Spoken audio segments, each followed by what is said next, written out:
جی السلام علیکم۔ یہ میری آپ سے 285 ملاقات ہے۔ امید ہے آپ خیریت سے ہوں گے۔ میرا چینل سبسکرائب کریں، دعاؤں میں یاد رکھیں۔ آج آپ کو ایک دلچسپ اور سبق آموز واقعہ سنانے جا رہا ہوں۔ ایک نبینا شخص تھا، حافظ۔ اس کی بیوی روز اسے یہی جتلاتی، خاص کر کھانے کو وقت اسے پتہ ہوتا تھا یہ معذور ہے، دیکھ نہیں سکتا، اور یہ میرے پہ ڈپینڈنٹ ہے۔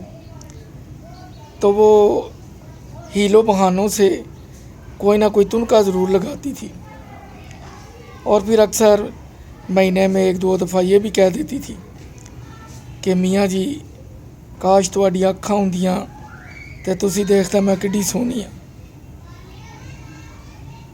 وہ بیچارہ نبینا معذور ہی کہہ لیں، اسے مجبوراً یہ باتیں سننی پڑتی، کیونکہ اس کے پاس کوئی آلٹرنیٹ نہیں تھا۔ لیکن تھا وہ جہاں دیدہ، تھا وہ سیانہ، ہر بات کو سمجھتا تھا۔ ویسے بھی اللہ معاف کرے، جو کسی اگر معذوری میں شکار ہوتا ہے تو اللہ تعالیٰ نے اس کو بہت بڑی چھٹی عزت دی ہوتی ہے۔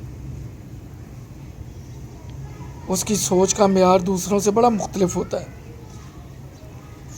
تو وہ جب بھی موقع ملتا اسے یہی ٹیز کرتی کہ کاش میاں جی تہاڈیاں اکھاں ہوندیاں تے تسی دیکھتے کہ میں کڈی سونی ہے۔ وہ بیچارہ یہ باتیں برداشت کرتا۔ جب اس نے یہ بات تقریباً روزانہ دہرانی شروع کر دی، اب اس کے لیے سوائے زبان کھولنے کے کوئی چارہ نہیں تھا۔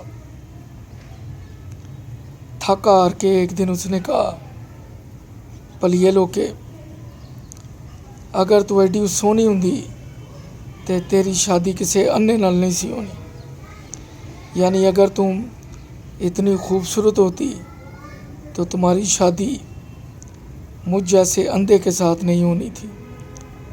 اس لیے مجھے لگتا ہے کہ تمہارے میں بھی کوئی خامی ہے، تمہارے جسم کا کوئی عضو ایسا ہے جو افیکٹڈ ہے، برابر نہیں ہے۔ اور یہ میری سمجھ میں بات آ رہی ہے کہ واقعی اگر تم اتنی خوبصورت ہوتی جتنی تم روز مجھے کہتی ہو تو تمہاری شادی پھر اندھے کے ساتھ نہیں ہونی چاہیے تھی، تمہیں تو بڑا پیارا سا دولہا ملنا چاہیے تھا جو پھر تم میں سے نقص نکالتا۔ تم میری معذوری کا فائدہ نہ اٹھاؤ اور مجھے روز تانے مت دو۔ آج میں نے حقیقت سے پردہ اٹھا دیا ہے۔ اب آپ مجھے بتاؤ کہ آپ میں کیا کمی تھی کہ مجھ نبینے کے ساتھ تم بیاہی گئی۔ اس کے بعد وہ خاموش ہو گئی۔ اس کے پاس کہنے کے لیے کوئی باقی الفاظ نہیں بچے تھے۔ تنگ آمد بجنگ آمد۔